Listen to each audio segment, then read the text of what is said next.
A legacy of lifetime.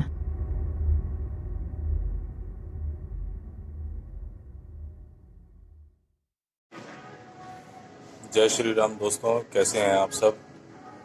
आशा करता हूं कि आप सब बहुत मस्त होंगे, स्वस्थ होंगे, खुश होंगे।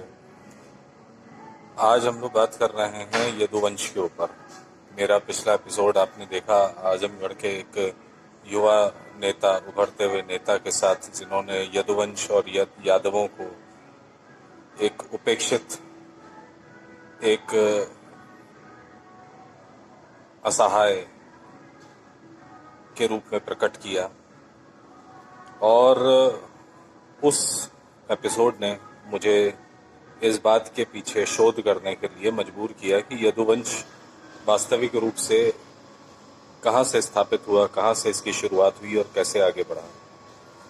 तो आप सबको जान करके बहुत हैरत होगी। जिन शोध के विषयों को मैं ढूंढता चला गया, पढ़ता चला गया, कि यदुवंश आज का नहीं है। अगर हम धर्म ग्रंथों, ऐतिहासिक, पौराणिक लेखों की बात करें, और इसमें मैं सिर्फ हिंदू धर्म ग्रंथों की बात नहीं कर रहा हूँ, मैंने कई लेखों का भी अध्ययन किया, कई विदेशी इतिहासकारों के भी बारे में मैंने लेख और उनकी खोज, उनकी शोध को का भी अध्ययन किया, तो पता ये चला कि 6000 ईसा पूर्व जो राजा यदु, उनका इतिहास मिलता है। ऋग्वेद के अनुसार पंचजन्य, पंच क्षत्रिय या पंच मानुष के रूप में यदुवंशी एक है। बड़े अनेकों क्षत्रिय राजा यादवों के बीच में उपस्थित हुए। माधुरी पुत्र, ईश्वर सेन, शिवदत्त नाम के कई विख्यात राजा थे, जो ऐतिहासिक रूप से बहुत ख्याति प्राप्त राजा हुए।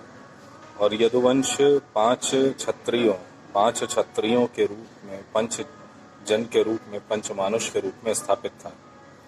राजा ययाति और रानी देवयानी के पुत्र राजा यदु थे।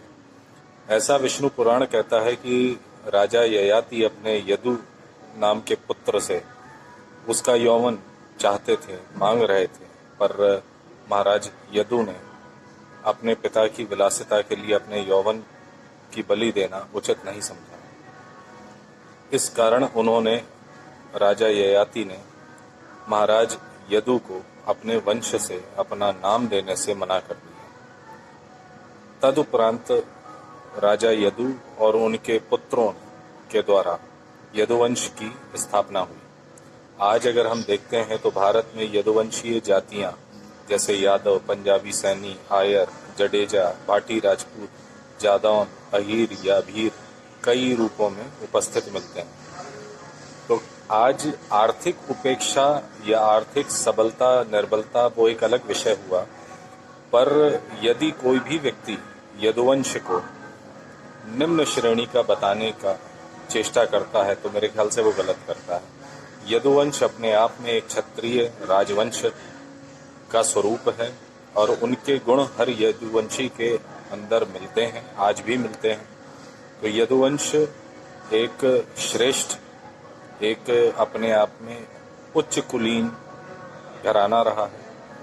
हालांकि अब आज की अगर हम राजनीतिक परिवेश की बात करते हैं तो यादवों को बहला के, फुसला के, बरगला के, भड़का के एक वोट बैंक की तरह उनका तुष्टीकरण किया जा रहा है। खैर, वो राजनीतिक उहापोह के बीच में फंसे हुए आज के यदुवंश को जागृत अवस्था में लाने के लिए मेरा ये पहला कदम कि वो जागृत अवस्था में आए, अपने कुल पे, अपने वंश पे गर्व करें और जानने और समझने की चेष्टा करें कि वो एक उच्च कुलीन, संभ्रांत इतिहास के आज वंशज हैं। सर उठा के भारत भूमि में, भारत के संविधान ने सभी को समान अधिकार दिए हैं। तो कृपया उन बातों को ध्यान में रखते हुए आप सब आगे बढ़ें और किसी भी पार्टी विशेष का वोट बैंक बन करके तुष्टीकरण की राजनीति में फंसने की जगह अपने को स्वयं सक्षम बनाएं। धन्यवाद।